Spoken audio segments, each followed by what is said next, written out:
Baldur's Gate 3, a new standard in RPGs. This game has set the bar for RPGs going forward. I don't understand why every studio doesn't make games like this. So from here on out on the channel, I'm going to be comparing every single game I play to Baldur's Gate 3. If your game doesn't have a customizable protagonist, 2 out of 10. If you don't have at least 6 different party members that I can just kill off whenever I like, 4 out of 10. No bear sex, 1 out of 10. All jokes aside, I wasn't even going to play this game until all of these developers on Twitter were bitching about how they shouldn't be held to the same standard as Baldur's Gate 3, which I thought was just absolutely hilarious. I made a video about that, I'll link up here. But in this video, I just wanted to talk to you guys about my first impressions for this game. I've played about 10 to 15 hours. Spoiler alert, I'm absolutely loving it. But I'm going to be honest, I don't actually feel like this game is doing something that no other game has done before. But it's doing a lot of things, and maybe no other game has packed this many of all of these things into one game before. That might be new. There's seemingly infinite customization on how to roll your character. In the first few hours of the game, I feel like there was choices that I made that could have already drastically changed the course of the game for me. I've just been having an absolutely great time with this game. I'm really happy I picked it up.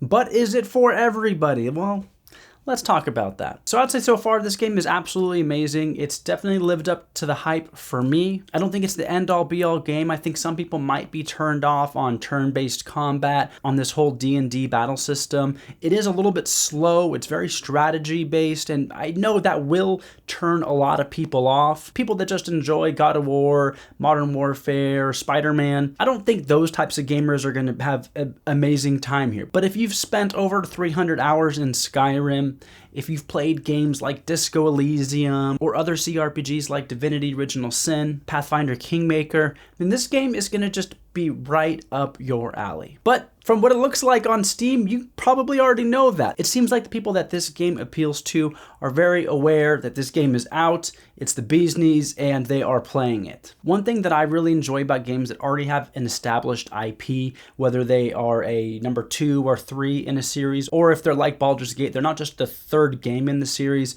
they're also part of this giant, larger extended universe, is the fact that the game doesn't have to spend a lot of time explaining the world to you, the races, the different creatures, the mythology. While it does explain some of these things to you, the game does seem to be aware that, hey, a lot of people are already aware of all the different races, they've played Dungeons and Dragons, and if they haven't, you can look this stuff up. There's well-documented books, player guides, YouTube videos, like there's just so much knowledge around the universe and the world that you're in that they don't have to spend a whole lot of time building that up and explaining it to you. So they just get right down to the characters. And the characters in this game so far have been great. There's so many interesting characters. I mean, not just your companions. There's people out there that you have to save, that are in tricky situations. There's people that are maybe out to get you. There's people that are definitely out to get you. This game just has so much packed into it, and it's been a lot of fun. I, for one, have actually never played Baldur's Gate. I've never even played Dungeons and Dragons.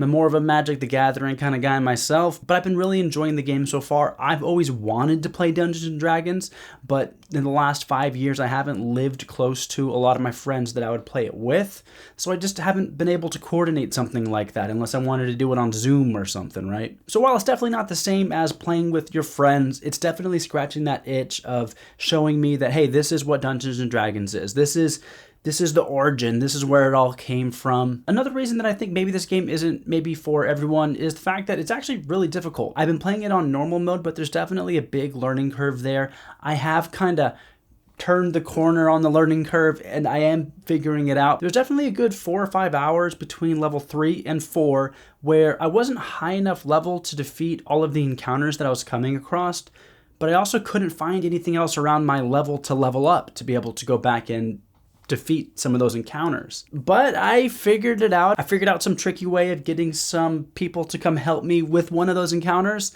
and I did it. I leveled up, and then I was strong enough, and I was able to go and defeat all of the other things that I was running into roadblocks with. There are roadblocks where there's points where you're just definitely not going to be able to progress unless you go level up first, or unless you're just absolutely amazing and you know how to do it. I mean, Right now, I can't even comprehend what that would look like because I'll enter into battles and before it's even my turn, like 2 of my characters will just be dead already. Like, I don't know how you like get good at that, but I'm gonna figure it out. The core story of the game, which I'll give you a quick synopsis. This happens in the first like half hour, so don't worry, this isn't spoilers. But you get these like tadpole things in your brain that are supposedly supposed to turn you into these like alien kind of things, but they're not doing that. And there's just like this big mystery around all of the different people that have those tadpoles in their heads. You're one of them, and all of the companions and a few people that are not companions also have them in their heads. So there's just kind of this big mystery that you're all trying to figure out, and it's slowly being revealed. I mean, I've just scratched the surface on all of that, but so far I think it's totally piqued my interest. Very interesting way to start the game out, and I've just been having a ton of fun with it. So yeah, I just wanted to make a video check-in with that and let all your game developers know that every single game will be held to this standard from here on out. Even if you're an indie dev, even if you're a one-man show, if your game isn't as good as Baldur's Gate, I'm going to give it a 0 out of 10 and I'm not going to buy it. All right, I'll see you guys later.